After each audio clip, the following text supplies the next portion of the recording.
Okay, the channel is live. Hello, everyone, and welcome to Adventure on so many levels.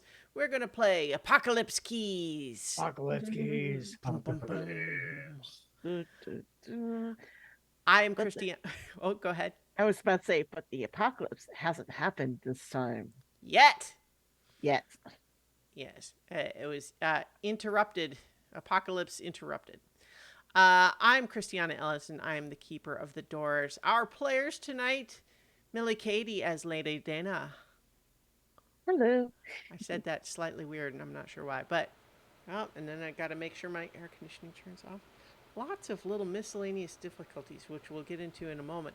David Archambault as Pandorum. Stop that apocalypse. But will we stop the next? Paul Weimer as Ningle. I may have been knocked out before the final battle, but I will return to Division Mortals. And Nobilis as John Deere. Hi there. We are down Jason Banks as Myron this session, but he will return in the future. But in the meantime, we are soldiering on without him. But so I wanted to touch on a couple of things. So last time, of course, our monsters had guessed wrong in their attempt to solve the mystery of who the Harbinger was, and thus the real Harbinger was able to open the door of power. But through your combined efforts, you were nonetheless able to stop them before their reign of destruction was allowed to spread too far. And although there was a lot of damage, both physical and metaphysical, to the nearby environs of Staten Island around It's Staten division Island, who headquarters, cares? People aren't going to notice. the damage was dramatically less than it would have been if not for your intervention. But one of the things that I wanted to kind of touch on is that because we're using Roll20 to be our, to help us do rolls and such, which actually just reminds me, let's see. I realized only after the fact that there are add-ons in Roll20 for the pre-written mysteries that provide additional artwork of some of the characters and locations from the mysteries that I would have shown on screen if I had realized that they were available to me. So we're going to look through some of those too, and we can just play the game of like, did it look like you thought it looked when I described it? And we'll see. However, word of warning to any of you who also use Roll20, make sure you add those add-ons before you start the campaign, because what we've discovered to our dismay is that adding them after the fact made everybody's character sheets reset to 0. So, oops. Thankfully, we've got everyone in the process of rebuilding them. But first, let's see if I'm going to switch to there. Yeah, so we've got, so this was our mystery map that we were using. And yeah, and so as I will, so do you want to, let's look at the backgrounds first. So there's a handful of backgrounds that are fun, just looks at some of the locations in the environment. And so let me put you all on that in addition to showing them on the stream. All right, so this first one, as you can see here, this is, kind of the reception foyer and stacks with some bad stuff that has obviously gone on there. Yeah, not quite what I pictured. Yeah. This is a background to reflect, an aspect of the heart where the boilers and pipes. Oh, Yeah. that's cool. Mm-hmm. Yeah. One note that I have about this though is that the fact that they, the art as artwork certainly looks more dynamic with characters in it, but it Mhm. makes it a little bit less suitable for referring to when you're actually doing a campaign because those aren't your characters. And so Yeah. yeah. Yeah. So it's an Eh. interesting, it's a dilemma, right? Because on the one hand, it looks nicer to look at like in the book, say. And then so this is just more stuff kind of in the stacks showing some of the upper levels. Nice artwork. It wasn't quite what I imagined as you were describing it, but Well, we Nice we art. never actually saw the stacks. Yeah, Yeah, it's we true. never Although actually some some of the layers I described you going up when you were going up to the loft were kind of, this is kind of, Stacky, yeah. yeah. Yeah. Okay. Mm-hmm. And then this is things going wonky because the door opened. Mm-hmm. We can appreciate that. Mm-hmm. Mm-hmm.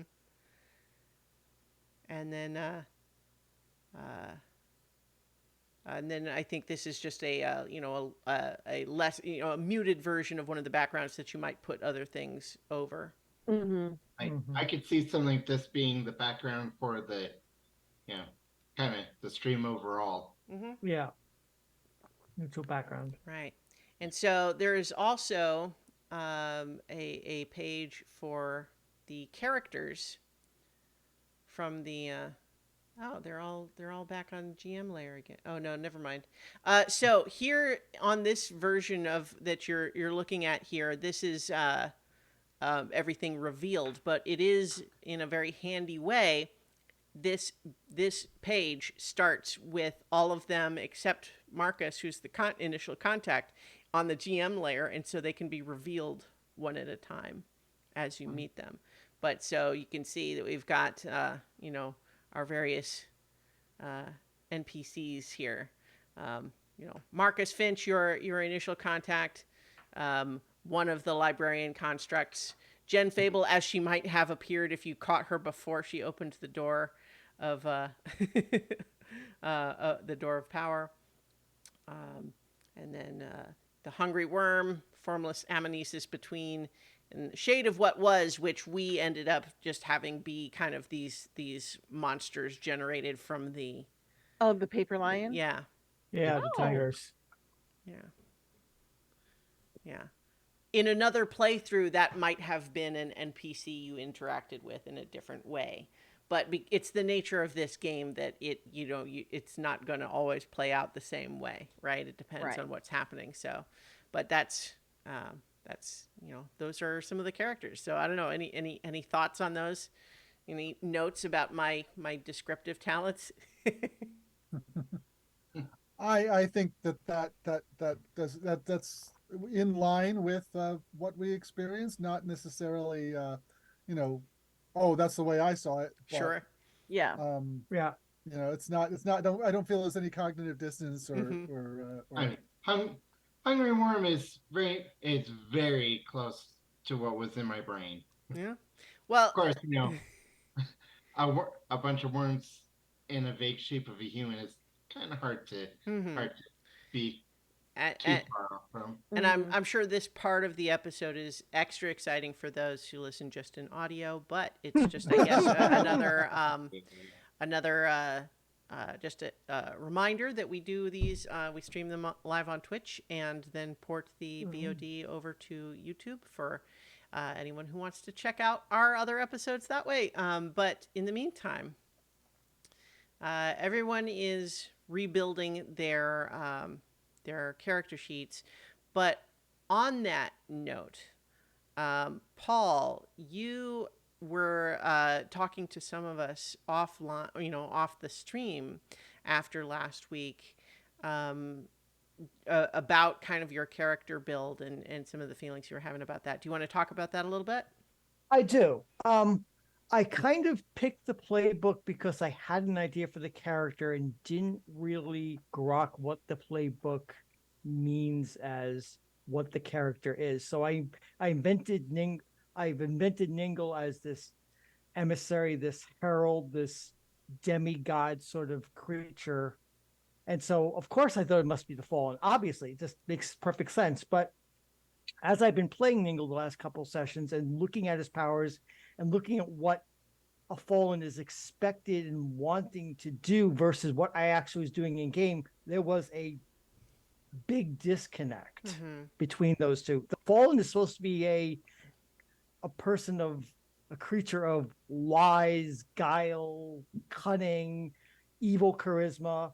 And if you've been listening, watching, listeners, I've been playing him much more like a fallen paladin fighter type than someone who's, I mean, the Fallen's supposed to be lying to my fellow players and everybody else all the time. And I've been playing relatively straightforward.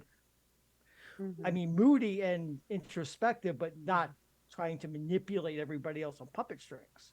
So I felt that I was basically not playing true to the actual playbook and hamstringing myself as far as the role-playing possibilities. Right. And it's the nature of the mechanics of this game that it really allows you. It's not like you're trying to play a fighter in D&D with an 8 strength, right? Like, Right. It's not like that or anything, because the regular moves allow you to do it just as effectively as you could otherwise. But what I definitely saw and agreed with you on is that you were just really never using any of your actual playbook moves. Right. Because they never felt like the right thing to do based on how you were playing the character. Exactly. And although the playbook does have a variety of different moves you can choose that all have different flavors, just none of them seemed, I don't want to put words in your mouth, but it seemed just like none of them felt like your conception of the character. And so we discussed it a little bit, and I certainly made it clear that you were allowed to tweak your character any way you wanted, whether preserving the story or preserving the mechanics, either way. But I think after some discussion, we sort of mutually agreed that perhaps the summoned playbook might be a better fit for your existing conception of the character, even though sort of the default expectations for that playbook would be a little different. They nonetheless have playbook moves that are more in line with the sort of stuff that you wanted to do with Ningle. Yes, I agree. I agree completely. Looking at this playbook, this character is much. I mean, I still have the passionate wonderings about things, but I'm also very much a.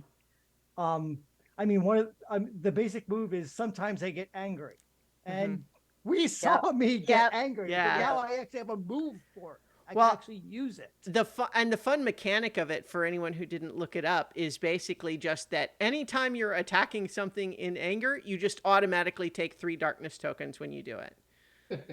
Before you make the move, you just by attacking something in anger, instead of just role playing that you're angry and therefore taking tokens for it, you just take the tokens as part of the move.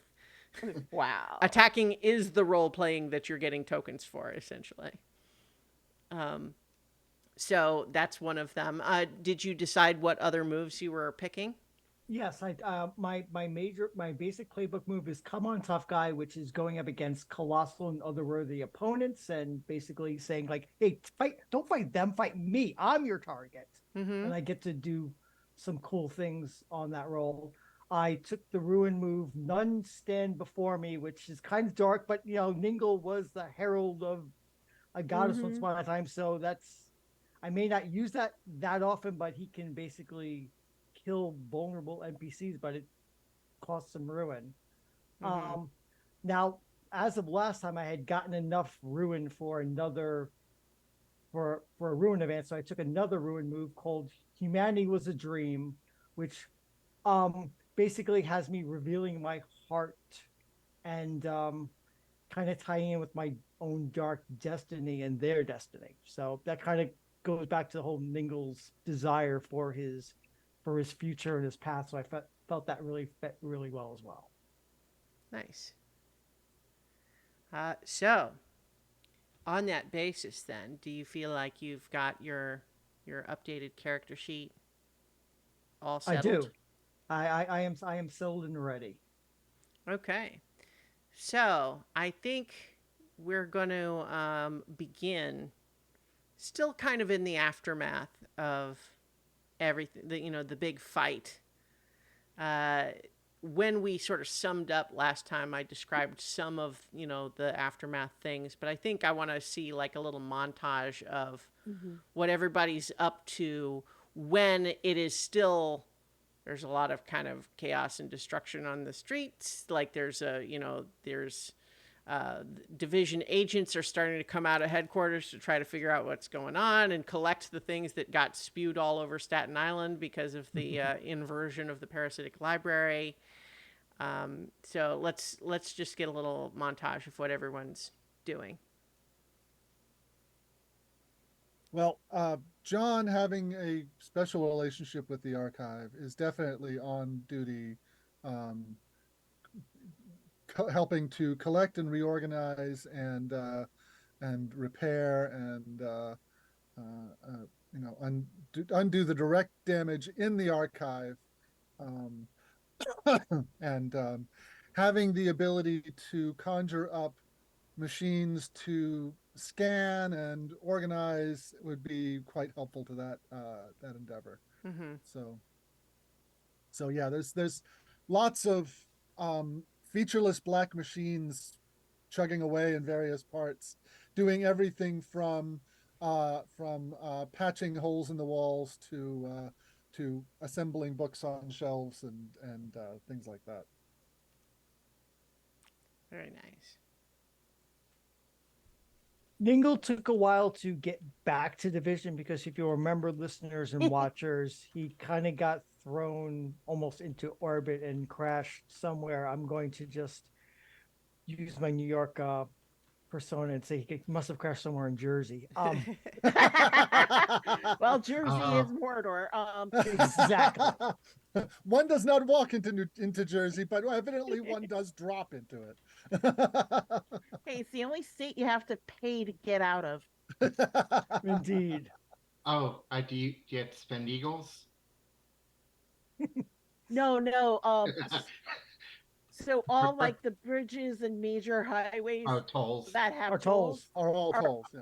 Are I all was tolls out referring- of Jersey, but not into Jersey. Well, that's Yeah, Jersey's Yep. a special place. Yes. So I took a while to get back to Division. I mean, yes, I have wings, but flying in the middle of the day is a little obvious. So I have to wait for cover of night. But finally, when I get back to Division, I mean, I'm physically strong and powerful. So helping to clear large pieces of the rubble and moving the big things that other people can't is basically what I'm up. I'm also, of course, when I'm getting a chance to asking John and Pandorum and Millie, A, where's Myron? And B, what actually happened in the actual battle? Because, I wasn't there. So I'm curious as to how it all went down. But I'm basically doing a lot of heavy lifting otherwise, literally. Yeah, we're going to put a little pin on the where's Myron question and come back to that. But in the meantime, what are our other two getting into? I not being quite so physically well. I was gonna say not as physically robust, but I'm pretty damn good with doing shit with my hair.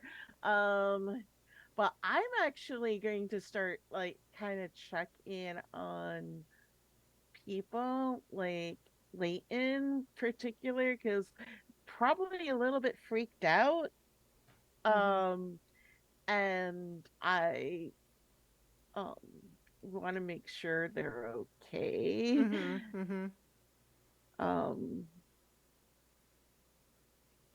Okay. Yeah. It's funny just with that little hesitation initially. I was just thinking, is Lady Dana the sort that when the chips are down and your back against the wall, you're actually extremely tough, but then when it's time for cleanup, it's just like, oh, I feel faint. No, the events of the day have overexerted me. I'm not going to pull Victorian fainting disease, but your strength is not meant for clearing rubble. who did your part? There's that also, right? Like I might like, okay, maybe with like sorting through things or whatnot, maybe, but I'm definitely not like lug all the rubble around, because rubble tastes sandy and metallic and not necessarily tasty. Yeah, yeah. Well, Whereas and making sure that the head chef of the cantina, that's just making sure that morale's going to come back, right? sure. Well, and the thing is, Division employs all of these people who can't do what you do, but they can do this. And if Yeah, you were to do their job, that's really just like you can't do their job, then they might lose their job, and that wouldn't be good for them. So it's really better. yeah. Other like they they can also deal with all the like bureaucratic stuff with the city, because I'm not good at that. Yeah. Because I'm also imagining that like this New York City emergency services and like whatever their emergency disaster protocols are fully in swing, and there's at least some people who have to like do the talking tap dance stuff right now. Oh, sure. Yeah, and I think that there is part of the whole agreement when you agree to be on the mission team is like, don't do that part. We have people to do that part. Please don't do that part. I think for the cleanup, Pandorum's power, the void stuff, is actually one where they basically it is used in limited amounts, like stuff that really can't go into like a landfill or to be remade for further building. There's there's a place where they'll all pile up and he'll just create a void to make it just disappear. Hey, the ultimate recycling ultimate recycling division. Except it's not recycling, it's disposal. He's not making it into something else. That's the whole point. He's not doing that. He's making it into I was just going to say, like, perhaps we have a couple of the other division, like the human division employees watching that happen and just kind of saying, so, like, does that stuff go somewhere? Or is it destroyed? But, like, if it's destroyed, like, what does that mean? Like, from a physics perspective, like, is it transformed into energy somehow? Where does it go? It is entropic. It is entropic destruction. Merely speed. He's basically speeding up the heat death of the universe by just a slight amount, because that energy is completely gone from the universe. Yeah. I think these two guys look alarmed, concerned, but then one of them hands the other $5.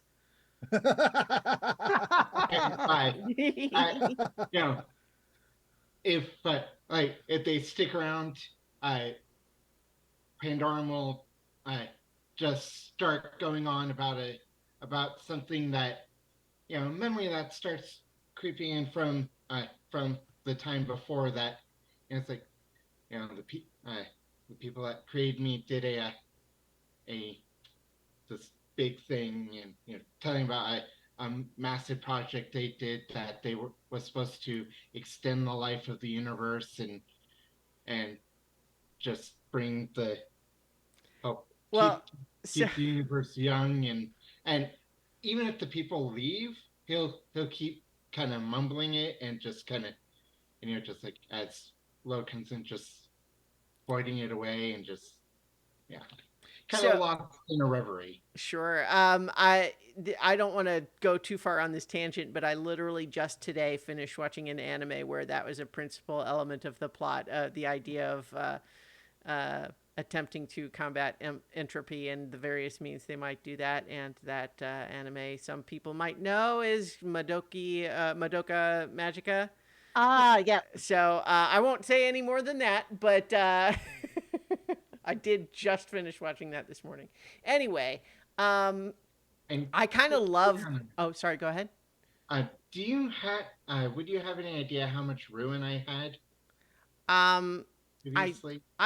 I feel like you took some, but not a lot. That was my recollection. But I mean, I'm afraid I don't remember specifically. See.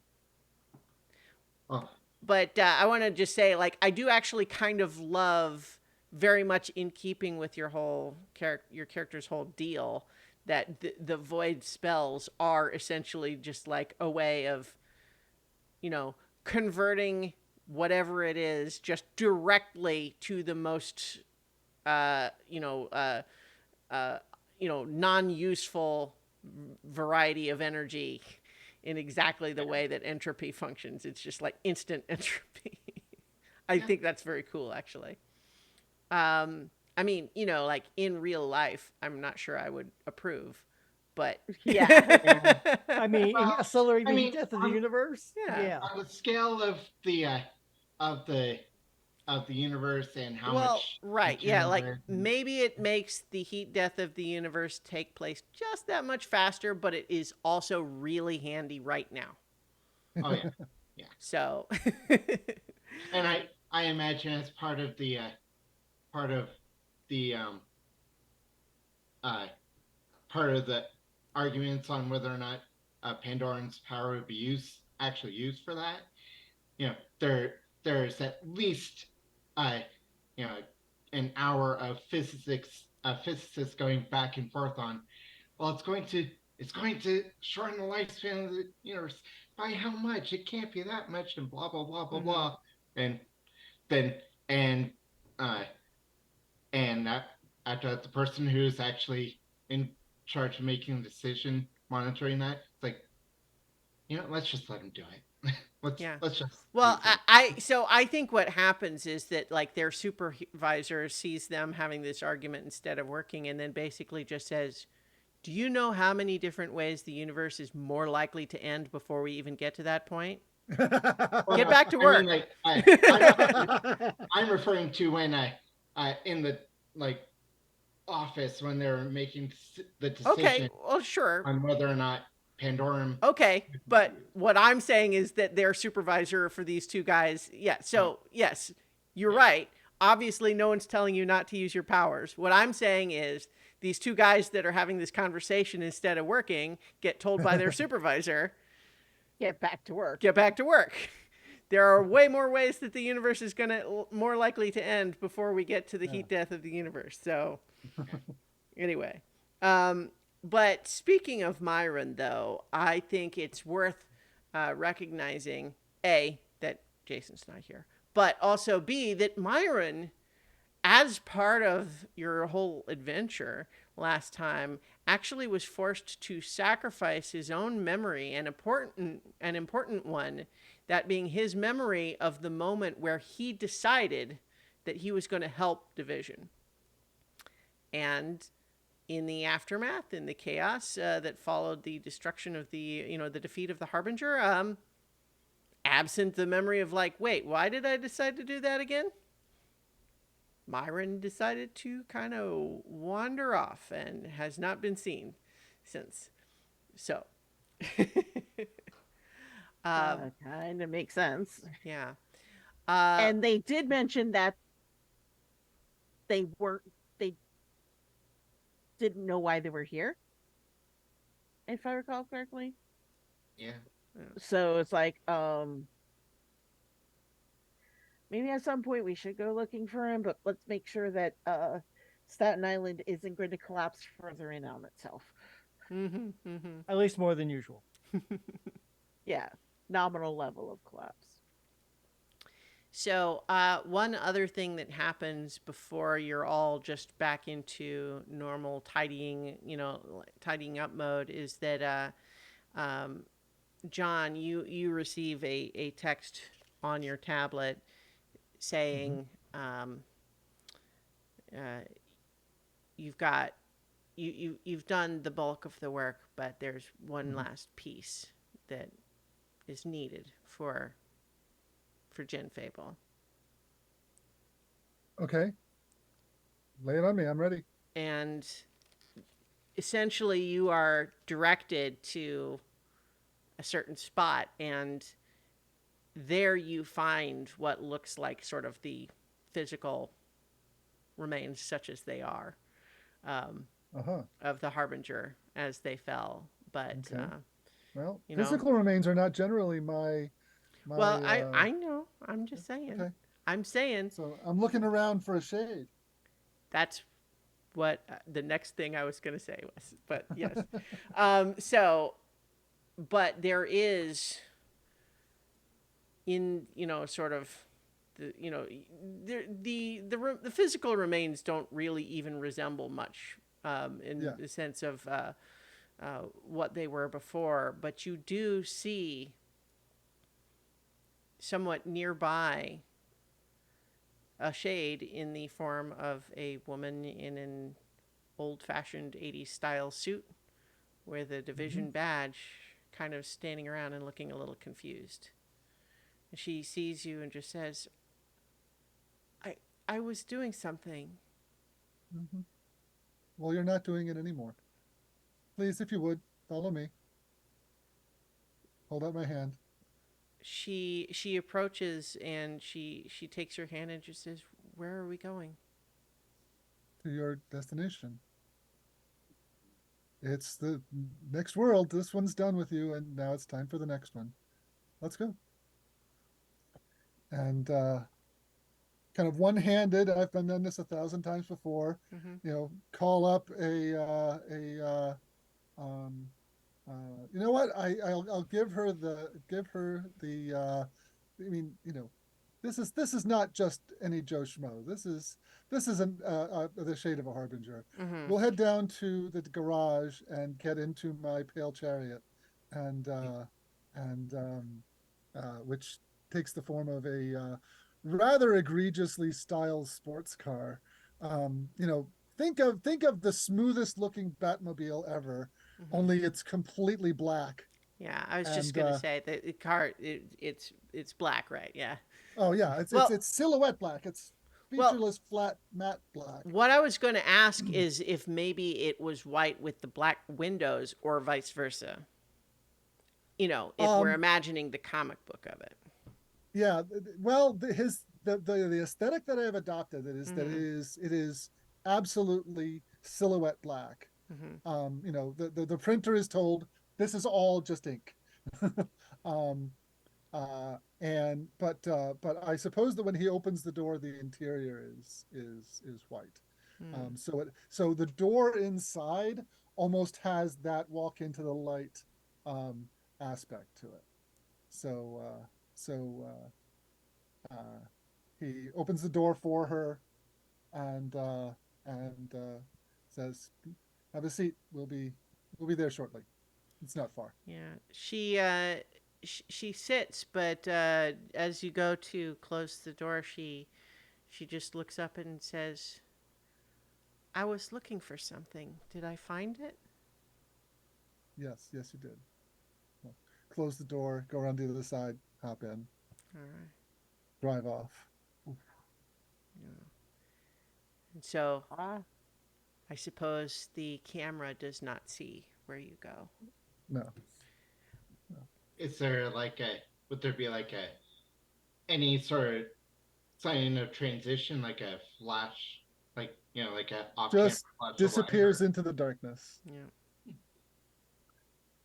It was 11 o'clock in the afternoon, in the morning, in reality, but when he goes out the doors, it's just blackness. Mm-hmm. It's a parking garage down there, Yeah. Shadows lie for him.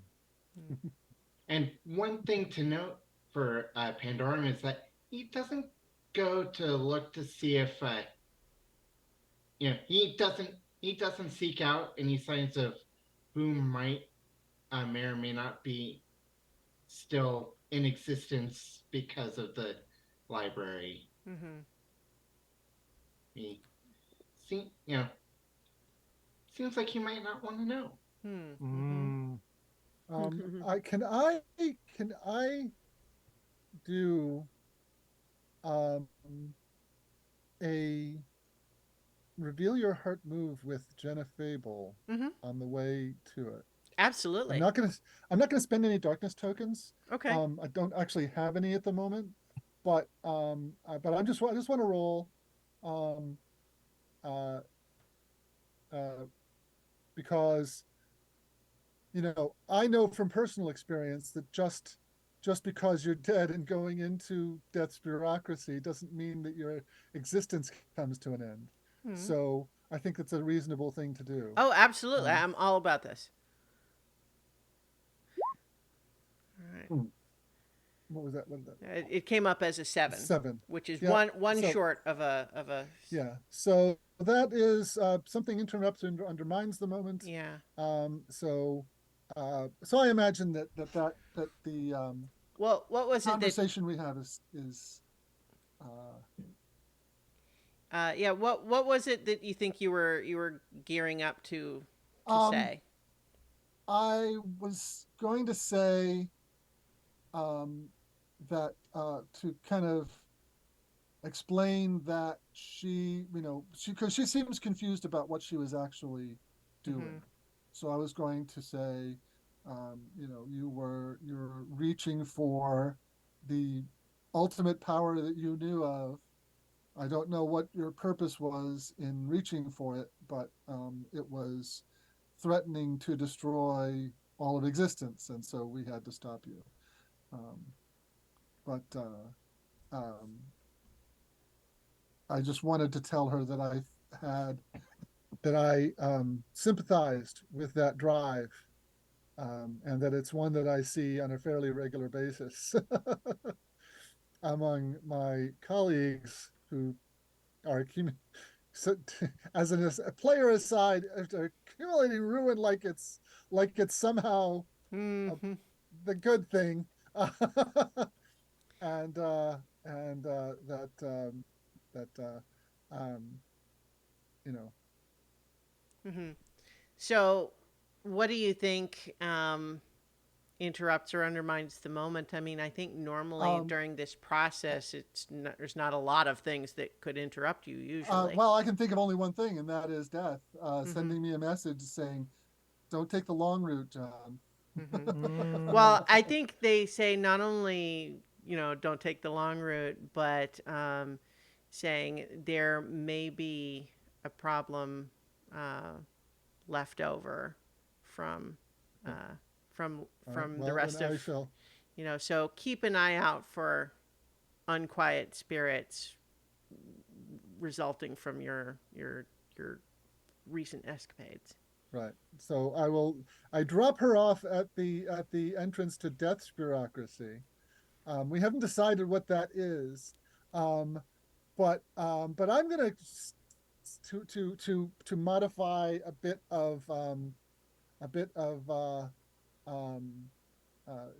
standard tropes and say that it's another urban street, and there's a single street light, and beyond that you can't see anything beyond what that street light occupies. Mm-hmm. And the car pulls up, and John gets out, lets Jen out on her side, and there's a velvet rope across. It's pure white, and beyond that is light. And there's an old guy, kind of burly, dressed in a white t-shirt and white jeans. He's got a clipboard in his hand, and he's like, "How's it going, Pete?" Mm-hmm. Same old, John. All right. Pulls out his clipboard. Very nice. I'm You're on the also. list. I just feel like it must have been done, but I can't off the top of my head think of another thing that has used the sort of Pearly Gates pearly gates image in that particular modernized. metaphor. Yeah. Like it works perfectly,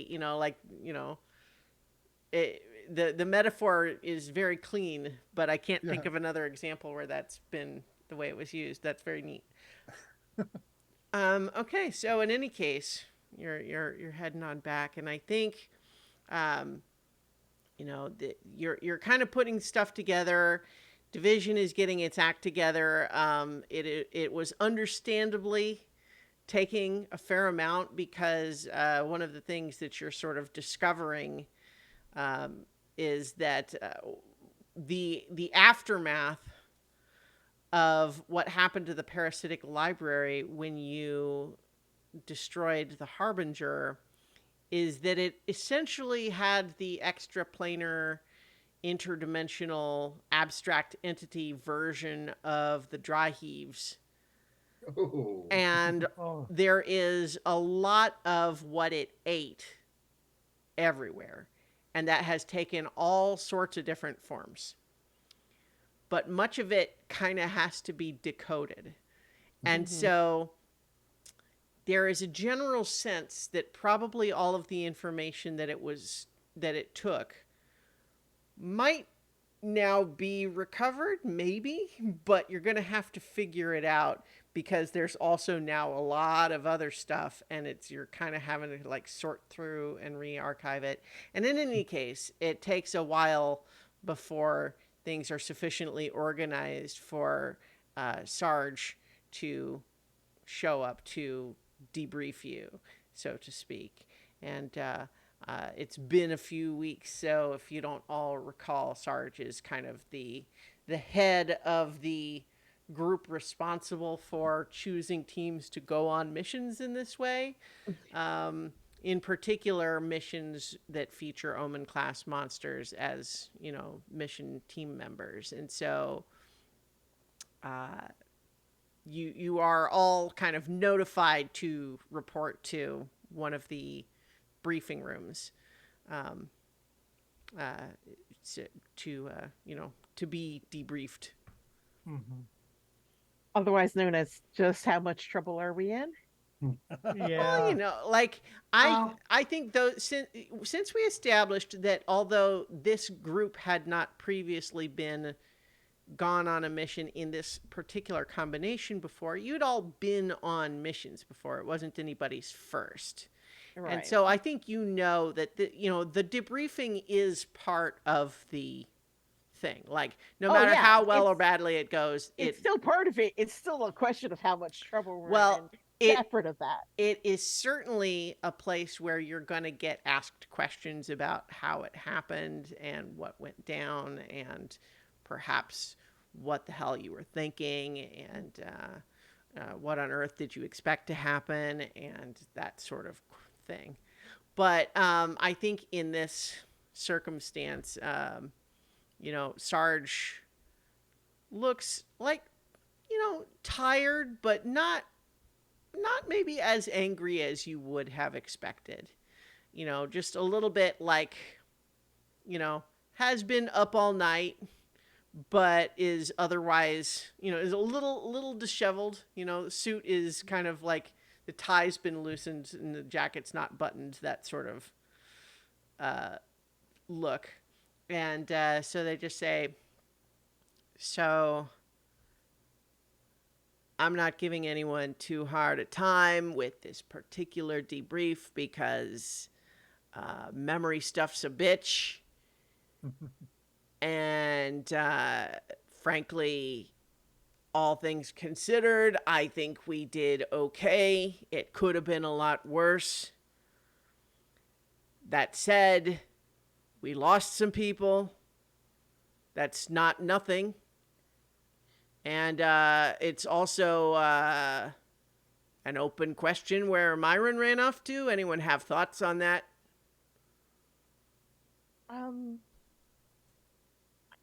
They seem to be a bit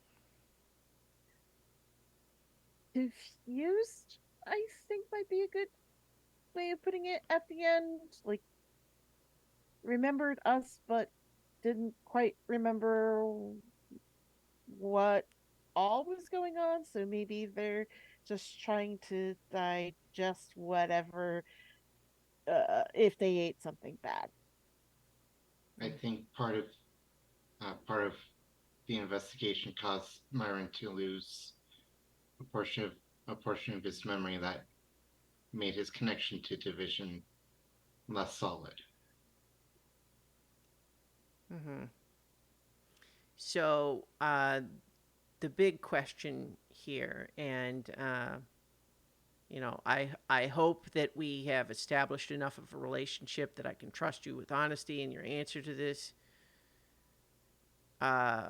What kind of team am I sending to look for him? Well, if you go for a send a team that would talk. Okay. Do not attempt to fight, because either he will be gone and there will be a Or- lot of destruction, or the team will be gone and there may or may not be a lot of collateral destruction. Hmm. You think he can be brought in with talking? I imagine some suitable replacement for whatever memory he might have lost. A reminder of some form. He was recruited before, he can be recruited again, which is basically what has to be done. yeah. I would send agents, if you have any, that have a tie to Myron, so that he will remember, and that might spark enough for him to realize, oh, yes, I work with Division. Hmm. Okay. Well, that's good. Um, as you know, we here at Division, we take, I think, all things considered, a pretty open-minded approach to individuals such as yourselves with power levels on the extreme scale. So we nonetheless take it very seriously when someone of that scale is MIA. So definitely, if he reaches out to any of you, please do attempt to persuade him to come back. As I said, he seemed to remember like who we were, just not necessarily why he was cooperating. Hmm. Well, I know that's always been a little bit of a slippery question with Myron. But yeah, so pairing his unique qualities with the parasitic library's tendency to extract information it wasn't ideal circumstances, but obviously we were acting under extreme measures. So here's another question.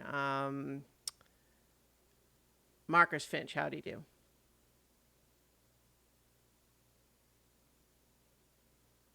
He didn't curse us out nearly as much as he could have. Yeah, we deserved a lot That is worse. true. Yeah. We erroneously thought that he was the source of the problem. All right. So We did that's get good feedback. interrupted before we could confront him about it. Correct. The actual apocalypse occurred first, but we came to a wrong conclusion. All right, that's good But feedback. As far as his performance personally, though, no complaints. Yeah. So what was it? Would you say was it about him that persuaded you he was trying to end the world? We don't think he was doing it consciously. We thought Okay. he was being manipulated into it. He seemed to remember things that we did not, and of all the iterations of the trips through the library, it felt like he was being a puppet master of us and being puppeted himself in turn. But we were wrong at least about a good chunk of that. So Yes. Well, it's we got there in the end.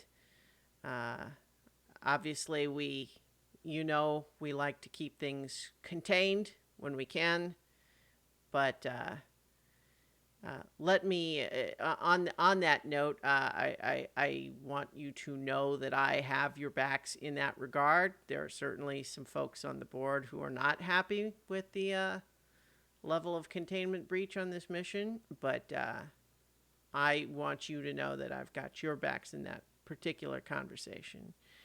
Um, I think everyone's just got their backs up because of the thought that uh, our most carefully protected secrets might have just gotten spewed all over Staten Island. So, um, not great. Um, Related, Ningle, I thank you for coming back. Be your discretion. I know that's not doesn't always come naturally to you, but we appreciate that. Are you aware of anyone having seen you that we need to speak with? I was extremely meticulous in traveling at night and keeping out of sight. And if anyone saw anything, they'll probably think I'm the Jersey Devil. Well, I just have to. So here's a question I'm going to take a step out of character to ask is I sort of feel like Ningle's personality is such that they might well understand why Division would want them to exercise that level of discretion, but that they would not always be particularly inclined towards that level of discretion. So all I'm just asking is, from Sarge's perspective, what you did just now, is that typical or is that no? unusual? He's being a little more humble and and self-effacing because he did get knocked into next week, almost literally. So so he's been a little bearded. So I mean, usually he wouldn't care so much. I mean, but now it's like, yeah, getting knocked into a crater kind of took him down a peg. So he's being a little less blasé about people seeing him. I mean, I'm not consciously molding him on Hellboy, but Hellboy, kind of doesn't care at all if people see him. He's like he almost enjoys it. Ningle's not quite that enthusiastic about it, but he just was like, yeah, you see me. I was a herald of a goddess. Deal with it. It might be a case of he in behaving this time, they might gloss over the fact that he got knocked out of the fight. Yes, that also applies. Very good idea. The fact I got my clock cleaned. Yeah, this helps take away the sting. They don't Division doesn't have to send out agents across New Jersey and pay tolls to get back to Staten Island. So I do just want to say, Sarge continues, we'd really appreciate the level of discretion you showed. We know that's not always something that I'm trying to make this a compliment, not an insult. We recognize the effort that you put in. I'm not a creature of guile and deception. I know that's very meta, but there you go. Yeah. People kept trying to say that you should have been, but no. Anyway, all right. Well, so obviously, all the normal yada yada, everything that you did was top secret. You can't tell anybody, et cetera, et cetera. We're putting everything back together. Obviously, we've got quite a mess here at HQ. But in the process of us trying to get things cleaned up here, like, is there anything that you all need in the short term?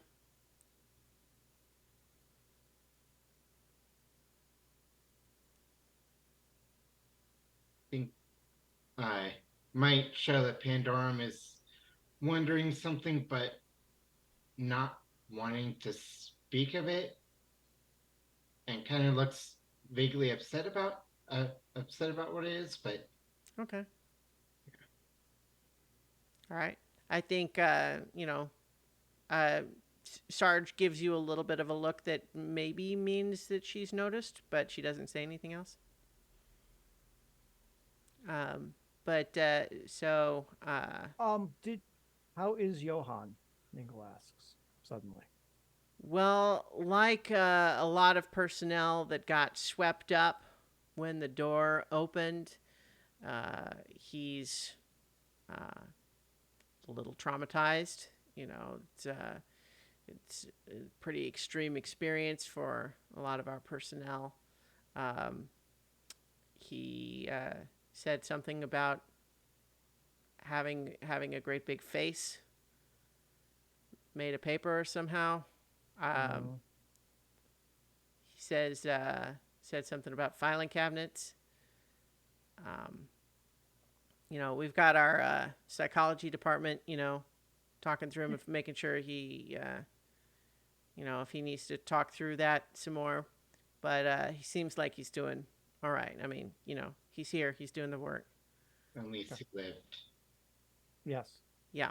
It's certainly true that we can't say that about everyone. No. Fortunately, all things considered, it seems as though when you defeated the Harbinger, the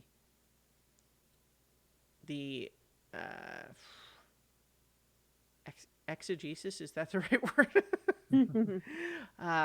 The expelling of the contents of the parasitic library was less destructive than it might have been. But probably that does mean that stuff that was in there that you encountered in there might have also gotten spewed all over Staten Island in some way. Is there anything we need to be specifically watching out for? Likely paper tigers. Paper tigers. Constructs formed of conflicting memories. Okay. Appearing like pages of organizing into apparitions of creatures or possibly people. Yeah. She gives a quick look up at the camera that's in the room because that's, of course, always how this works. But you know, so like she's not taking notes, but you are being recorded, right? Definitely, But you know, someone is taking notes. right? Yeah. And so there's definitely like a quick look up at the camera, like, you know, sort of like put a pin in that when we're going to talk about it. All right. Not sure. So there was like this set of librarians. I don't know if they're still going to be around or need to be managed somehow. What has happened to the library? It's the parasitic library itself. Is it still an entity, or was it completely? Yes, it had. So our working theory right now is that the Harbinger essentially like harnessed it, yoked it, was controlling it in a meaningful way, turning its sort of normal, you know, normals in specific context here, of course, normal functions to the Harbinger's ends, which produced a rather a backlash once that control was released, and thus the spewing of everything all over. But we believe that the parasitic library, following that experience, fled back into whichever higher dimension it usually operates. So it's still out there somewhere, but we theorize somewhat smaller than before. I imagine the librarians stay contained within it then, seeing as they seem to be a portion of it. Yeah, Marcus Finch in his report says he believes that there are manifestations of the library's consciousness itself, so we probably wouldn't expect to see any of those left behind. That in the questioner, formless amnesis between. I imagine they are, they might have left to their higher planes, but if they are around, they might be seeking questions about what it what is happening. Yeah. So we've got a file on them for sure. So yeah, we're kind of always looking out for them. So nothing They are. new there except that we'll have another couple dozen pages to add to that stack. All right then. So, anything else you can think of that we need to cover? I do Nope. not.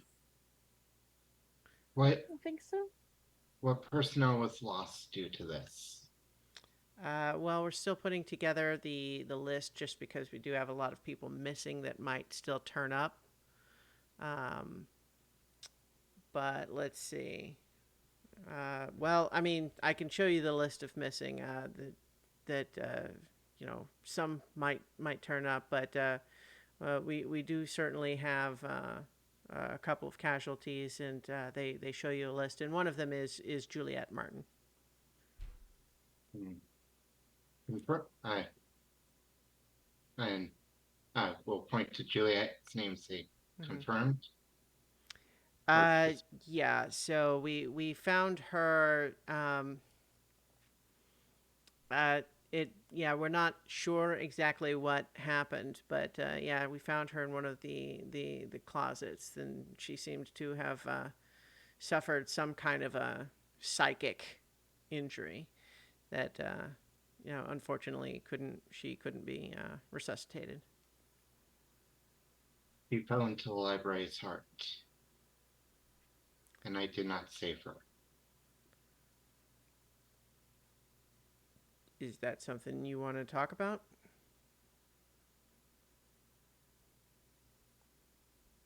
Not here. Oh, All right. Well, we've definitely got a whole suite of counselors that would just absolutely love to interview you about whatever you want to talk about. They live for that.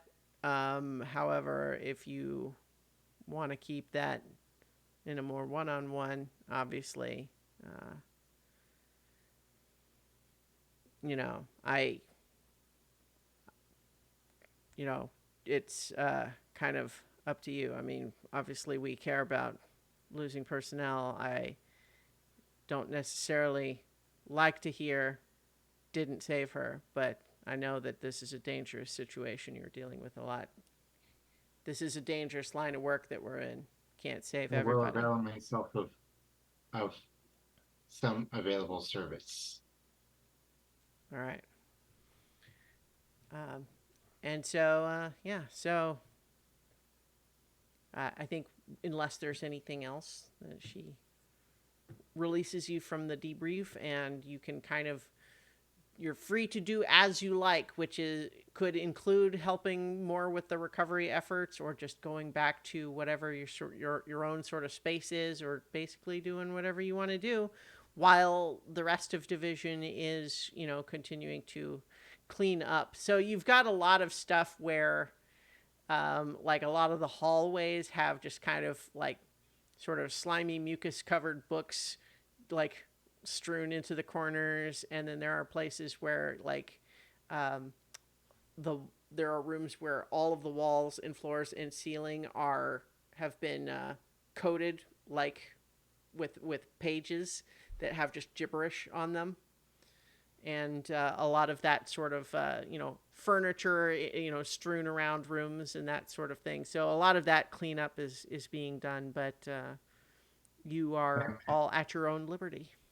I imagine for like, you know, there's like designated place to, like, you know, any pages that are you know, like, you know, any documents that are not in not a known language get put into for decoding and such. And Yeah, I think that in a lot of cases, you see personnel wearing big, full, like hazmat, like radioactive hazmat suits. who are stripping the pages and then like looking at them carefully, and then they show them to another person, and then they have like one of 3 big trash cans with different colored bags in them. And like every so often, like Pandora will kind of just start kind of wandering around, and every so often when he sees that, he'll like take a glance at whatever the Hmm. page is, and yeah, and say, I don't recognize it, and Hmm. kind of as a verification, like, yes, it's not a known language. Yeah, a lot of the pages and so on seem to be in that strange sort of code that you found when information had been transformed by the parasitic library. So it's not necessarily beyond the reach of eventual translation or decoding, but it's not readily readable. Readily readable is kind of a fun thing to say. Readily readable. Yeah. And also sometime during the wandering, Pandoran will basically go to the psychologists, Okay. professionals, and avail them avail avail their and use their services. And Yeah. yeah. So I think something that if people are into, a fun thing that we could potentially do here is, I am certain that Division has a whole department of people that are for trying to study the psychology of the various Omen class monsters in the database, but especially the ones that are on site and available and sometimes willing to submit to analysis and testing, Right. right? Mhm. And so I would imagine there's a whole team of people that are just absolutely tickled pink at the idea that one of the monsters would come to them and want to talk about something. So I thought it could be fun for the 4 of us, besides David, to each be one of these doctors to talk about it. If that sounds like a fun way to do the scene. If Yeah. I think if so, but it would be Panorama would prevent. I would basically say, like, only speak to one at a time, and normal you know professional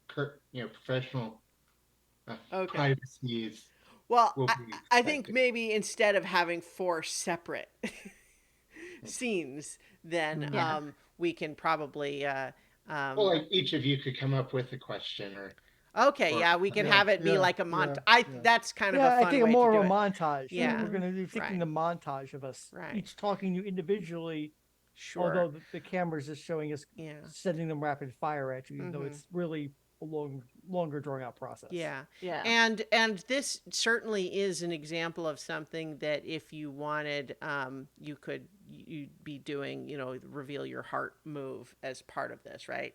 Mm-hmm, Yeah. mm-hmm. Mm-hmm. All right. so I think I would do have it be part of Reveal Your Heart, because Mhm. it's trying to get rid of condition. Yeah. So I think in this context, let's perhaps we can do it this way.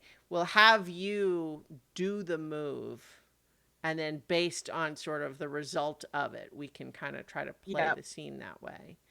Alternately, we could each do the one question and then have the move and sort of resolve it in that way. Anyone? Uh, let's do the questions and then do the move. Okay, great. So, as each of us then is one of these doctors, I would encourage everyone to come up with a name and sort of a vibe for your psychologist. Yeah, I'm already on it. Yeah. All right. So I guess Nubilla, since you No. But Oh. mine requires not being first. Okay. Well, I've got one if no one else has just got it ready to go. Okay. All right. So I think that the whole start of this is not necessarily like you've come in and you have agreed to sort of sit with each one. So it's just you've got Dr. Ellsworth Bothington. was a classically rotund, large mustache, round glasses, and has come to you and asked you, please, Pandorum, I thank you so much for coming to speak with us. I understand you have something weighing on you that you wish to unburden yourself with. And so I guess what I would ask you first is, how do you feel about your parents? My parents were normal mortals. They did not have much. They wish, you know, they wanted me to have more than they had at the and did what they could to do so. But when you're inside the when you're in a financial pit, it's hard to climb out of. But they were good parents.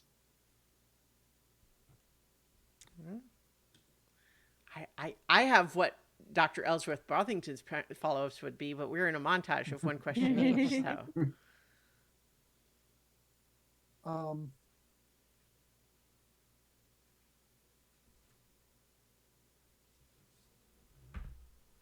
Yeah? when you were asked, when you were asked how you felt about your parents, you described them in factual terms rather than relating your feelings about them. What do you think that says about the inner workings of your mind? I spent the first 20 some years of my life being a normal, for all intents and purpose, being a normal mortal. Ever since my first incidents, I have unlocked dozens, hundreds, who knows how many lives worth of memories. It is hard for me to be emotional about anything regarding this life when every other life gets in the way. Did you have a name for your doctor, Nobilis? Yeah, Dr. Henry Loop. Henry Loop. Nice. And he's got a tweed jacket on over a t-shirt and blue jeans that were bought at the store already faded and cowboy boots that aren't actually made of leather. There's something wrong with them.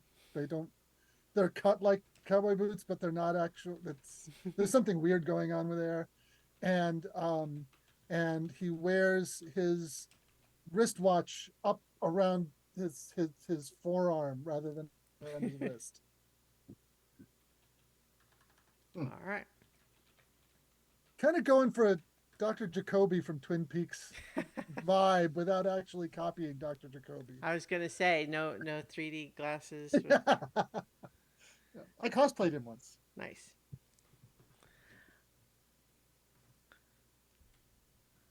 All right.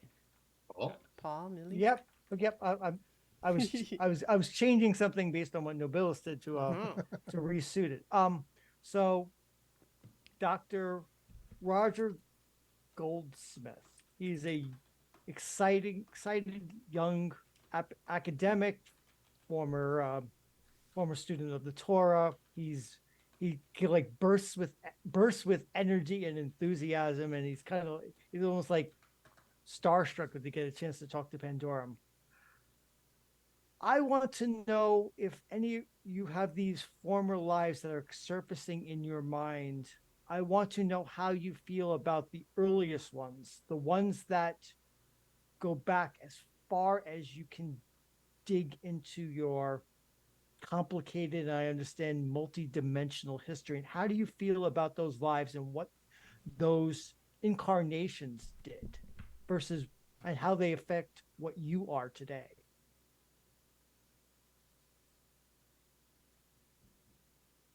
I think at uh, actually, I mean, check some details that I wrote just to make sure. Okay. Because you asked some questions and I answered, and I will might as well have that. Okay. Okay, so the as you uh there's a brief pause and Pandorum's face kind of almost changes slightly. You know, the scars around the eyes seem to fade out. The skin gets a little darker in tone and starts looking, both like almost seems to transform racially and seems to transform as like becoming just more sun beaten. And when he speaks, it's a voice that sounds different. It's like it was a simpler time compared to now. The day was devoted to gathering crops, caring for crops, uh, keeping up traditions that seemed strained uh, even through tell of my father and grandfather, and uh, the and life seemed to be so stressful unnecessarily because of how crowded we were. Nowadays, the like we are just as crowded, but we seem to be more used to it, and kind of just snaps back to normal. That's new. Fascinating. Fascinating. Reaching back into your into the memories of your predecessor. This is wonderful. It's wonderful.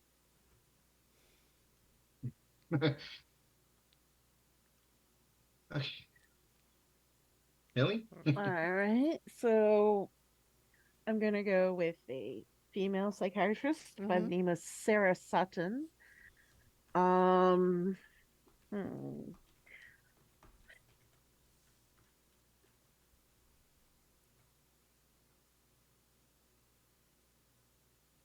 What has been the happiest day of your life? Hmm.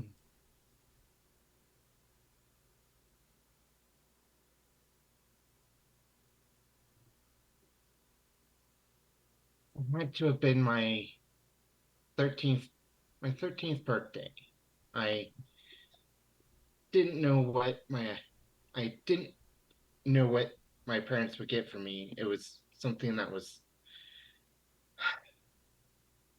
that, I, asked, tried to get hints, and they said it was going to be something really big. And when the day came, there was a there was a puppy waiting for me uh, when I came in for my birthday, and she was a very good girl, very good friend. Wasn't with me near as long as I liked, but uh, we had good times.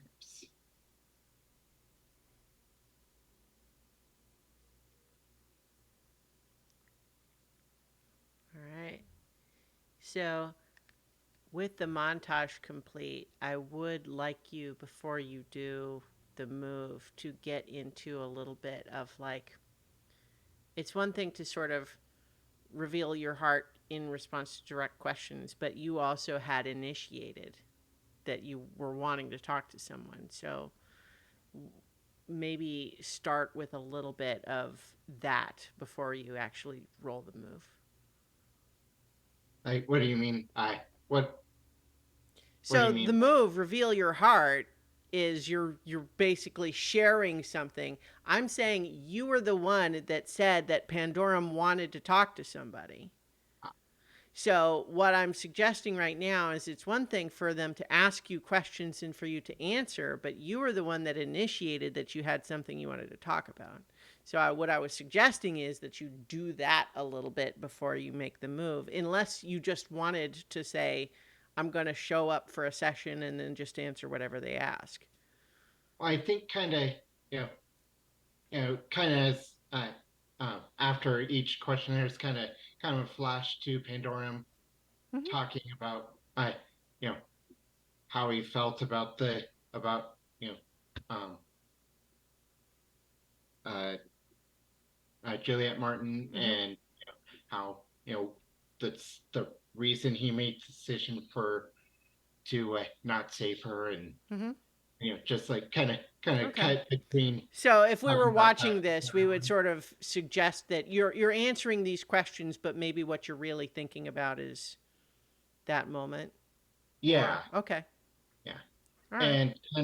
and kind of a resolution to that is a you know I imagine like there's kind of almost a small memorial set up outside of the closet where Okay. she worked out of, and I kind of in the middle of the night, a paper appears written in an ancient Okay. Bronze Age language that, when translated, is a kind of a poem about a warrior's loss.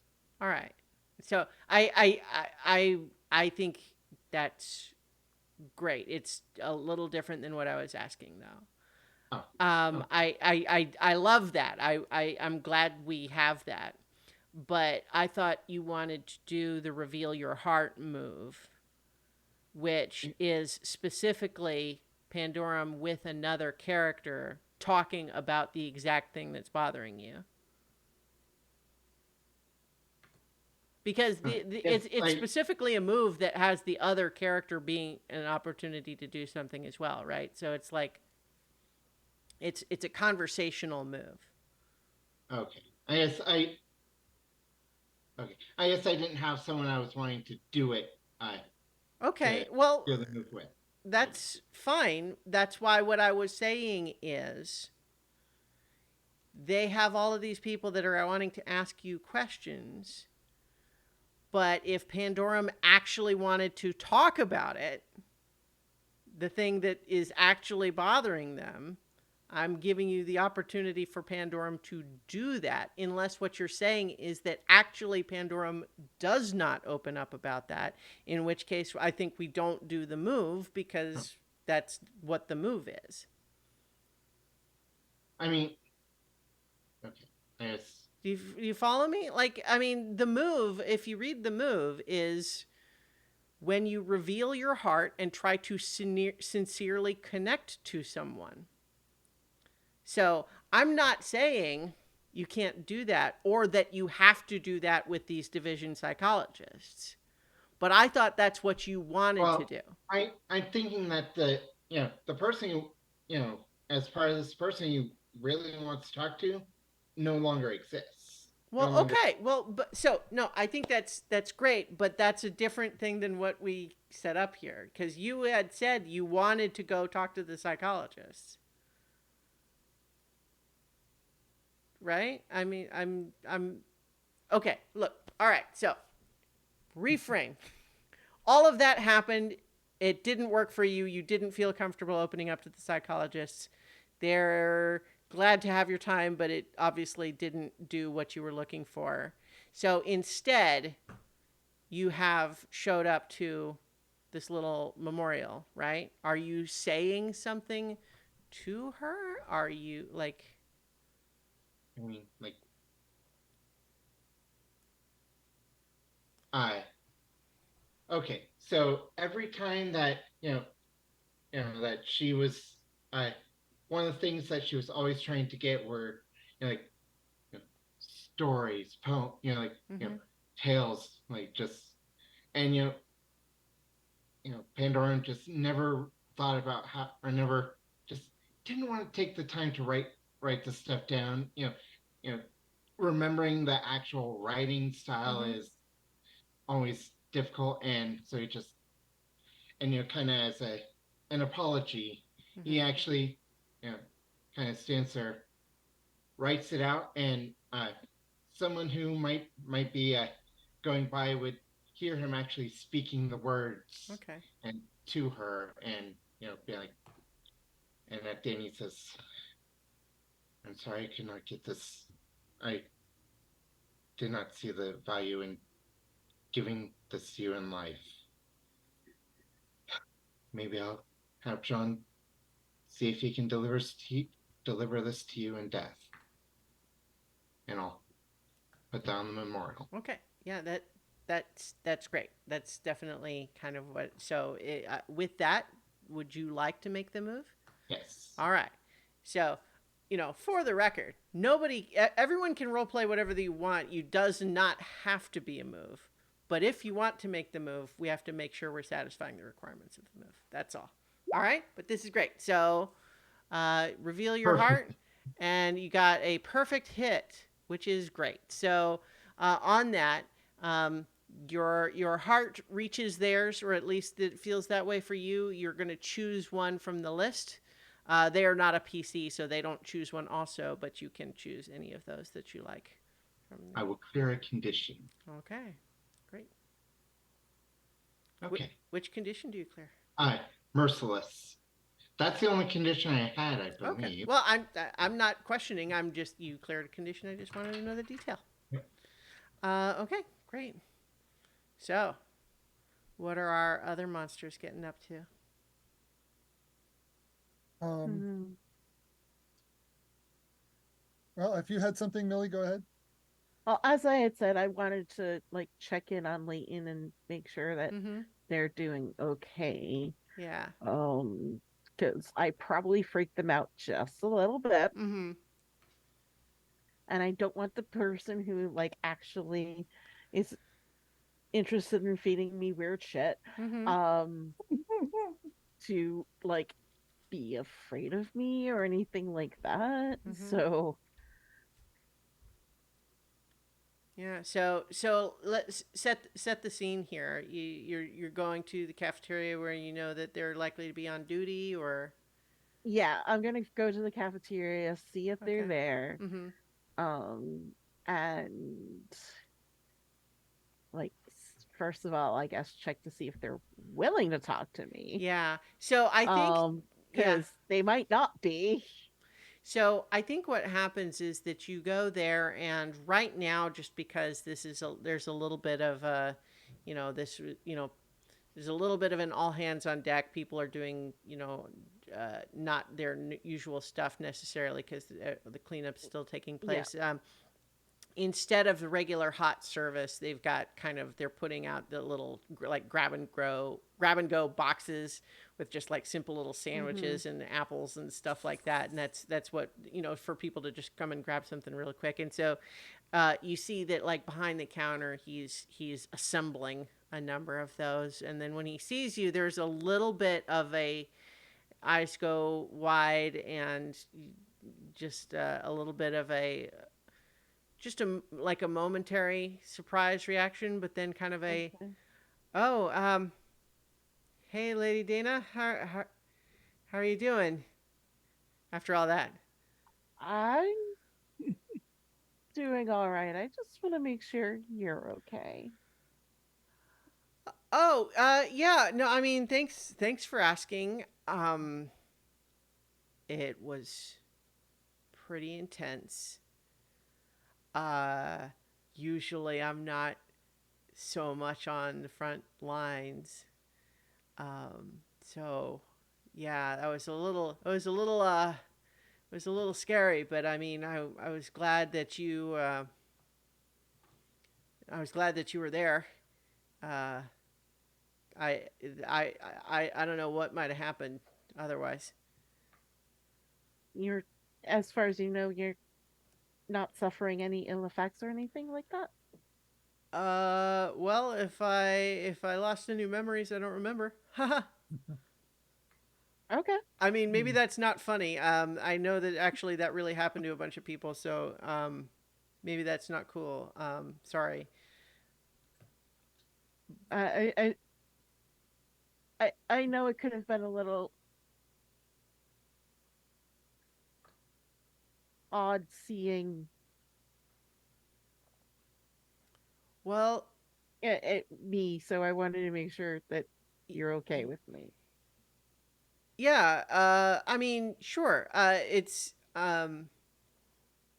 you know, like you hear stories, right? But like I know you don't just do that stuff just like all the time, like around headquarters. So yeah, it was kind of a lot to see it in person, but I'm okay. Okay. And I think that you sense that there's a little bit of like deciding to be okay. You know what I mean? Yeah. Like, uh, Yeah.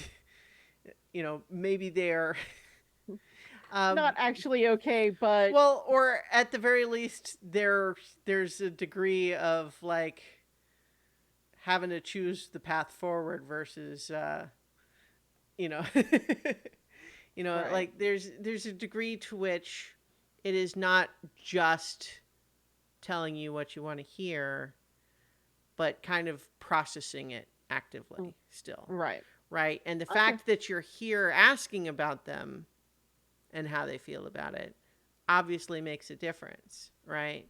Hmm. Because I think you get the sense that just talking to you and having it feel kind of like a normal conversation of the type you've had many of Hmm. is in some ways kind of stabilizing. Yep. Yeah. Awesome. Is Okay. is that something that you wanted to do a reveal your heart or anything kind of like that move, or just have the scene as Sure. Yeah, I can definitely. right? Yeah, You that's feeling like a. I mm-hmm. want to make sure you're okay Yeah. and such. So that's definitely a little bit of reveal my heart. Yeah. Well, I would Um. definitely, if you want it to be the move, I would encourage you to Yeah. try to make it even just a little bit more personal. Yeah. Um.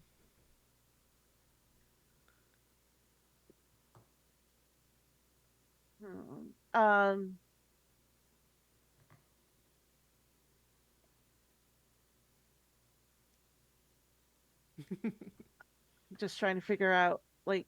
Um.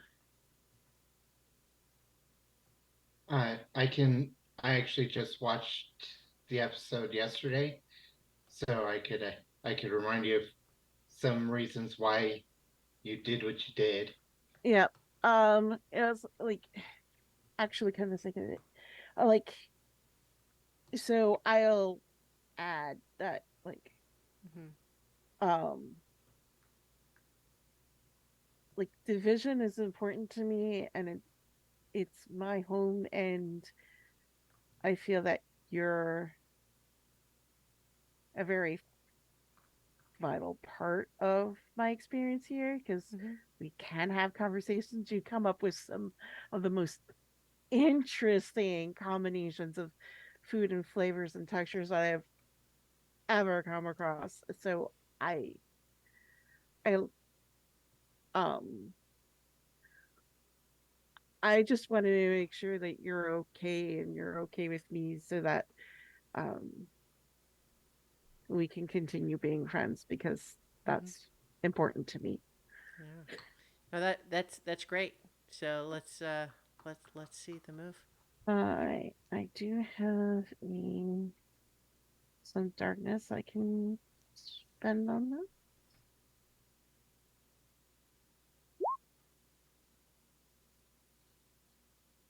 Oof. Okay. So that Yeah, is. that's like Mm-hmm. yeah, I blundered that. Well, you know, all it means in this circumstance is Hmm. that you're kind of getting into that, but just as the moment is sort of spinning out, that you would, you know, be confessing the biggest part of that. I think maybe like a half dozen other division employees come in, and just all of a sudden he has to focus on Hmm. getting the boxes to them, and they start saying, well, what ones are in these, are they all the same? It's like, wait, is this, I hate the tuna. I don't like if there's the tuna in here. I don't even want it. And he's just having to answer those questions, and I think it just Yeah. kind of spoils the moment. Hmm. Yeah. One just mechanics note. Nobilis just reminded us in our chat here is that mechanically, officially, all of your conditions are going to clear between mysteries. But I kind of wanted to dramatize some of it, and so that's Yeah. part of what we're doing Yeah. here. But the other piece of that is just I don't want you to feel like you have to force enough scenes to get rid of all your conditions if you have a bunch, right? Like let's do the ones that feel organic and play them out in a way that feels meaningful, but you don't have to. Like you don't have to worry that if you fail the roll or something, you're gonna, be stuck going to the next one with conditions already. Gotcha. Yeah, I mean, my thought was to we all spent bonds pretty much down to nothing. Yeah. Last Oh, go so round. that's a good point. So, like for example, if Pandorum instead of clearing a condition, Oh, could have in maybe that chosen case, one of the other options, right? yeah, I'm gonna since Mm-hmm. yeah, I will go ahead and oh, I'm gonna take a bond. Yeah. 'Cause- Mm-hmm. That's what I was going for Yep. with my scene. So Yeah. Yeah, that's what I was going more Yeah. for. So I think that's great, and so I think in this case that like because of the miss, you're not able to like add the bond this time, but Mhm. but like it's a good reminder that officially mechanically we clear conditions between mysteries, and so. But I think right now we're just sort of role playing, the initial phases of that period. yeah. All right, great. So as Leighton is having to sort of busy himself with more of these people coming in just for food, I think though he does, he. I don't know if you were about to kind of like slip out because he's busy now. Yeah, I'm gonna start. I'm Okay. gonna I think as you're starting to go, he sort of flags you down and he kind of reaches under the counter and he pulls out one of these little boxes that has a big sticker on it that has like a big skull and crossbones on it, and it has in big letters is like special meal, do not eat. And then he gives that one to you on your way out. Aw. Yeah. He cares. All right. So in any case, who else has got something? I would like to reveal my heart to a PC. The question is which of the three PCs would actually like to talk to Ningle about what happened? Who is open to that? Yeah, Oh, John it's is. like I wasn't there, so if you want, like, I think it depends I on how think you want to do it. Pandorum would definitely be open to it because I mean, uh, Pandorum basically rescued Myron from getting from a. I guess getting ejected would be what the almost might have been the mechanical Mm-hmm. of it, but yeah. So let's okay. I'll go with you. I'll go with Pandorum. Because he's looking to talk about also what Ningle sees as his failure in that whole scene, and John's got his tablet and powers. Pandorum is a little more Ningle's speed as far as what he can do. So I think Pandorum actually might be a slightly better fit. So the way I want to see this is that Ningle's helping with the reconstruction by being a brute, and if Pandorum happens to come by, then Ningle might snag him over to talk to him. Yes. I wanted to talk to you about the mission, if you have a moment. Okay. So You he'll, seem like he'll you put this over here. Oh, I'll be seems back, like you guys. had a rough time. I wanted to talk about that. I feel that I didn't live up to expectations. I wasn't there when Jen went into her full final harbinger form because I got too cocky and didn't act right and got knocked out. I wondered what you've heard from John and Lady Dana about that. Because I get the feeling we might be possibly act asked to work together again on future things, but if they're waving the red flag, not the red flag of the bull, the red flag of the the car races, then I want to know where the three of you stand with me. So I thought I'd start with you. Well, I do have to say, I seeing you transformed was definitely something interesting. I, you know, I've seen depictions of beings like that, but not. I seeing it in person was definitely a lot more impressive than on paper, even if it isn't something that stuck. As to say, In a way, that's if should I become the harbinger, that's kind of what it's going to go, how it's going to go, except it would not be stuck, and I would be, I guess you you might would say, be a the very problem. different person. You would be the problem. I would be the problem. I've kind of let that mask slip in a way that I don't think any of the rest of the team has. I mean, I know Mirren's kind of, who's not here, of course, is embracing the dark in a way that I am not, but you kind of saw my end game, as it were. Yes. A beautiful, shining, terrible apotheosis. I think that's the right word. Terror. We'd have to ask John. John would know the word. Apotheosis. For some reason, I know the word in Akkadian and Mitanni and several other languages. I don't know what the word is in English. Sorry. Actually, that's probably more Greek, but Oh, Engel doesn't know. for some reason, the getting the pronunciation in the original Greek is not coming to me, but that apotheosis is the appropriate English term, I believe.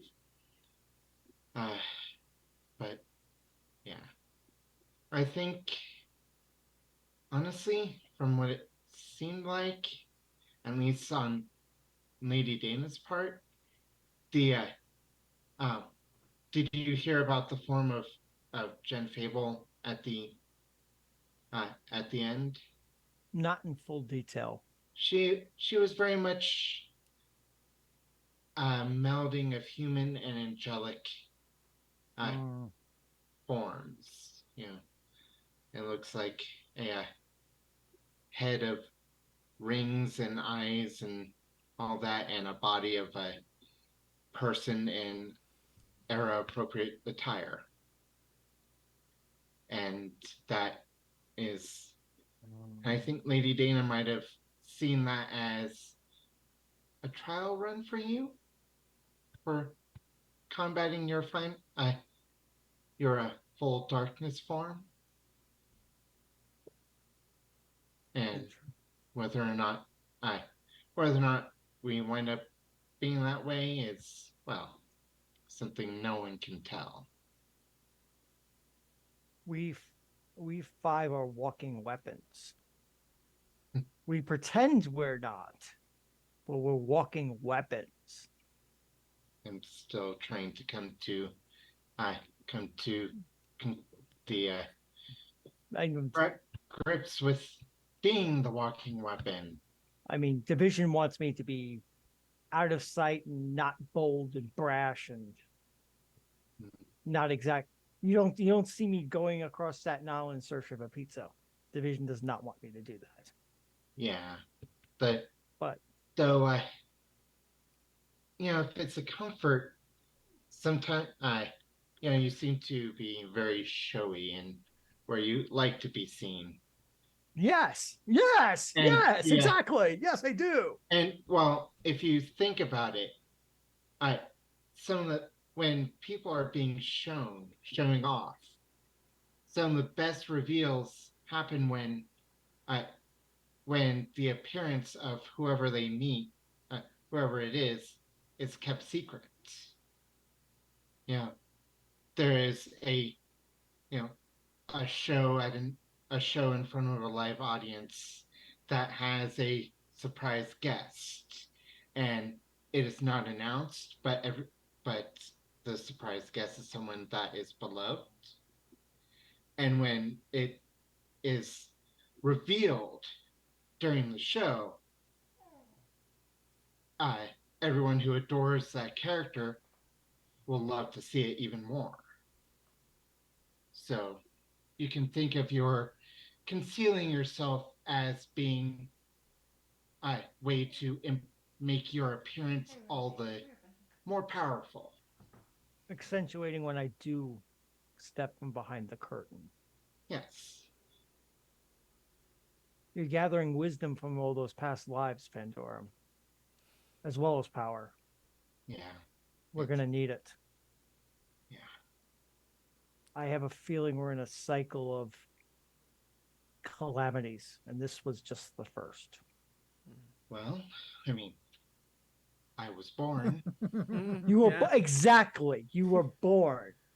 I mean, Red isn't flags isn't again. part of Pandorum's backstory is that he's been through this many times? It's like Yeah. this is not this shouldn't be news to him. Ningle is just like, yeah. And so I'm picturing Well, that meme of the guy in the news going Well, first time. but at the same time, though, Ningle is old enough to have been seen a lot of it, but not maybe have been as directly involved. Right. Yeah, those I've times. seen it, but I haven't had my hands in the middle of it. Yeah. Yeah. In any case, are you think you're ready Yeah. to make the move? Yeah, I'm ready to reveal my heart now. Alright. Let's see how that goes.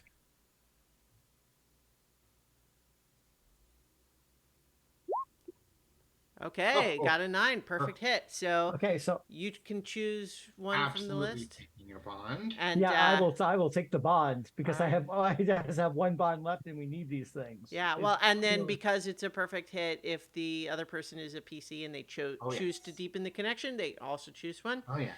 And the other thing too is, especially because you're working on building these bonds, which, as we saw in that first mystery, those bonds make a big difference in terms of success or failure on a lot of Yeah. these moves. It's how the game is designed to work.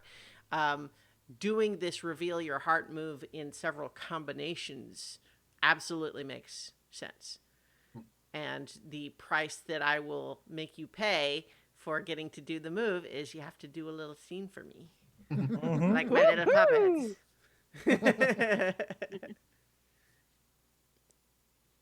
Yeah, but yeah, so that's great, and we don't necessarily have to cut the scene off, but it sounds like Yep. it was a successful one. Yeah. Yeah, that's a good point to leave it on.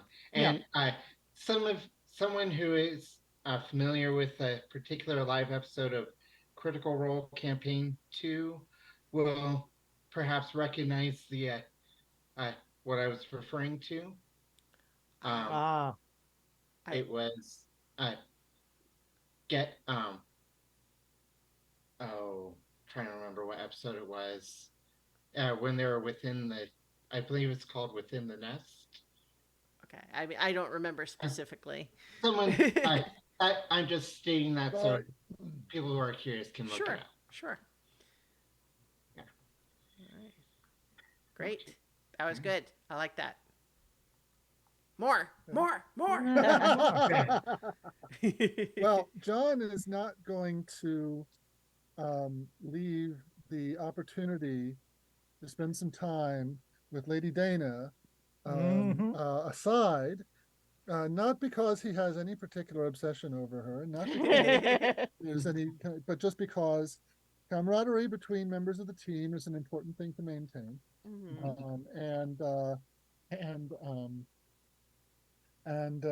So he finds himself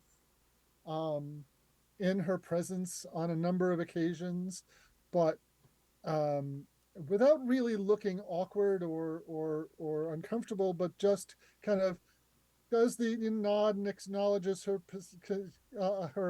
uh, Mhm. presence and gives a nod of respect and then goes about his business. But it seems to happen a lot. And uh, and Lady Dana would quickly get the impression that he's finding excuses to be nearby, but not really following through. Okay. And what I, as a player, am doing is giving you an opportunity to kind of, it's like, all right, what the hell's going on?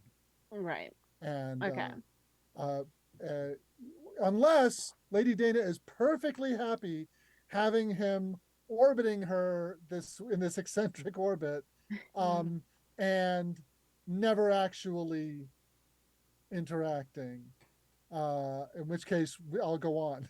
No, no, no. This is something that when she basically when she picks up on it, it's like, oh, okay, maybe there might be a willing meal here at some point. Um, um, um. So,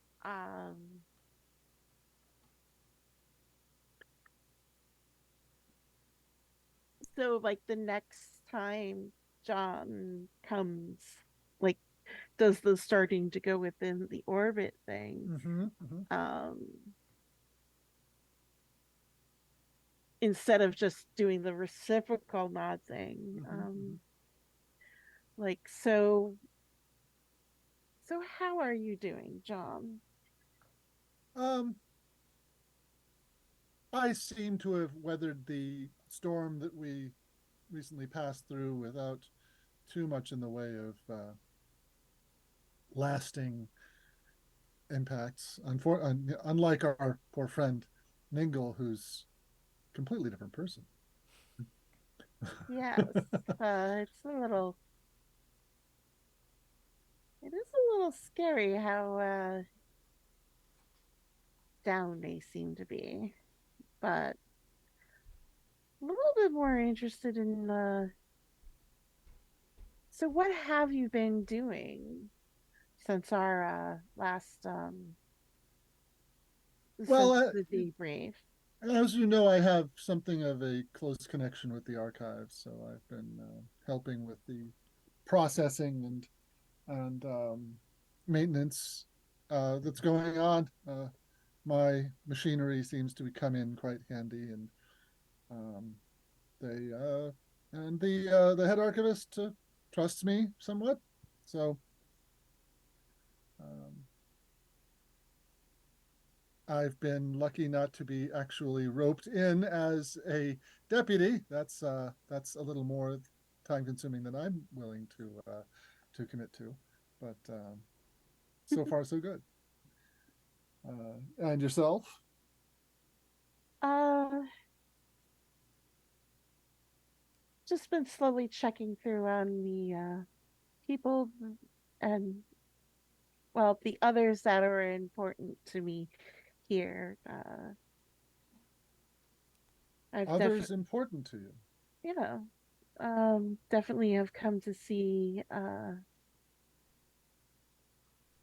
division as my home, and Oh, sometimes you also find a family when you find a home.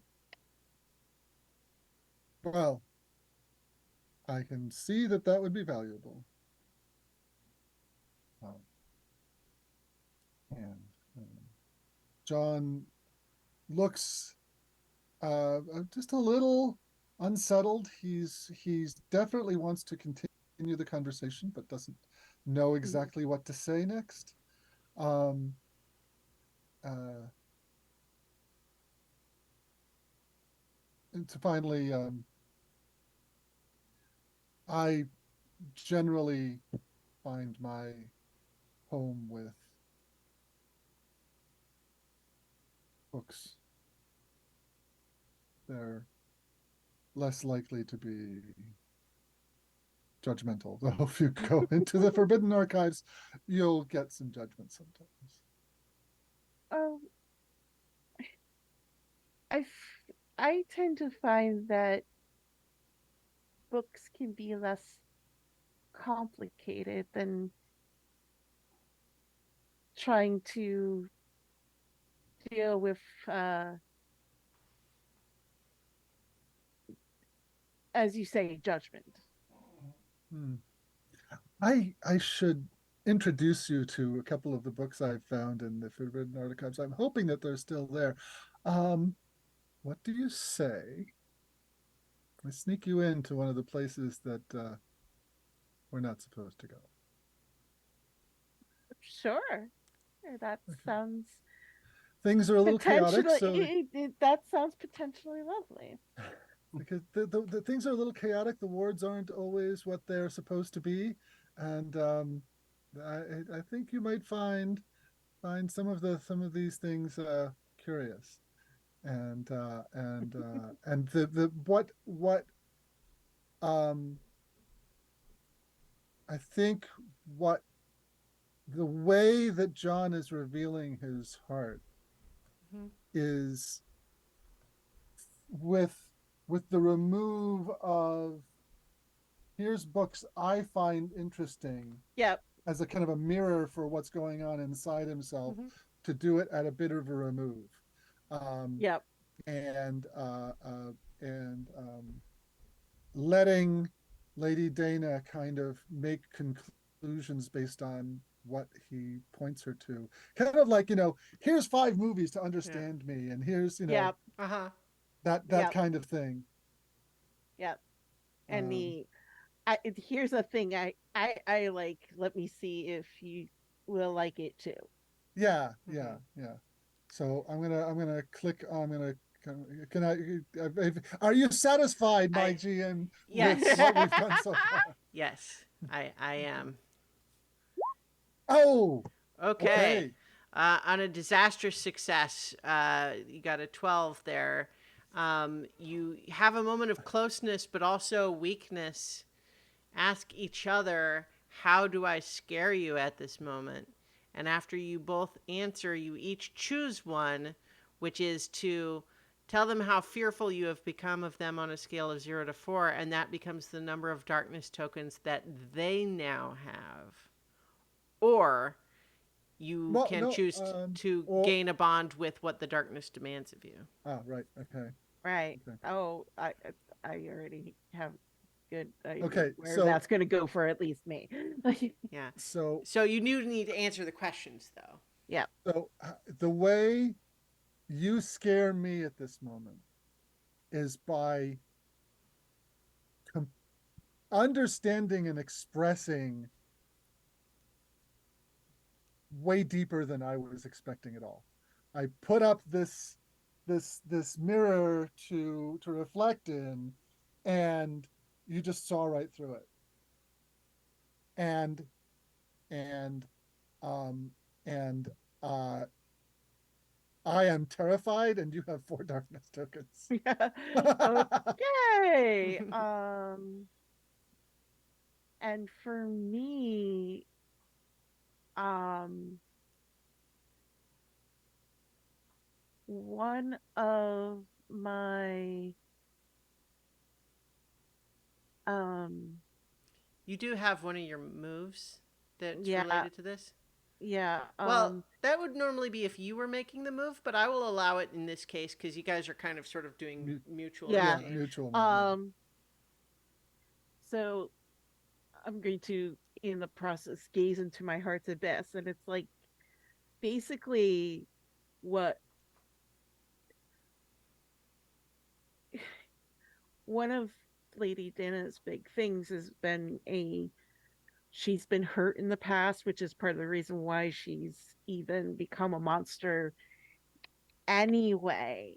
So this feeling of maybe actually having a connection that isn't based on her hunger is like terrifying in the I want to have a connection with someone else, but I've already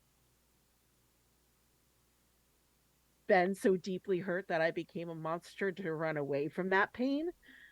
Um And in the meantime, the darkness wants me to make more of me. So now I'm getting scared that this like fairly intense connection can lead me to like destroying what I like or like destroying you because I like you. Yeah, as in Dana to John. Yeah. So which half of the move are you doing? It sounds like you're Um, doing bond with what Well, the yeah, darkness demands. bond with the darkness. Okay. Yeah, Is but yeah, but she has as the hungry has sort of an additional layer that would normally only be when she was initiating the move, but I'm allowing in this but case. so gaze into my heart's abyss. I like choose from a list. Mhm. Which is whisper of how you wish to feed on them and leave nothing behind. Mhm. Well, instead of this, it's like kind of a I want to deepen that connection and I want to Mhm. like see where it goes, but I'm Yeah. also now frightened of Oh. that possibility because and that would give me one bond with Dana, one bond with John Deere. Mhm. Um and I think that's the most appropriate one out of the options because there's two other options Yeah. as well. All right. So, I'm going to go ahead and suggest, for reasons outside of our story, that we go ahead and start bringing our session to a close for now. Okay.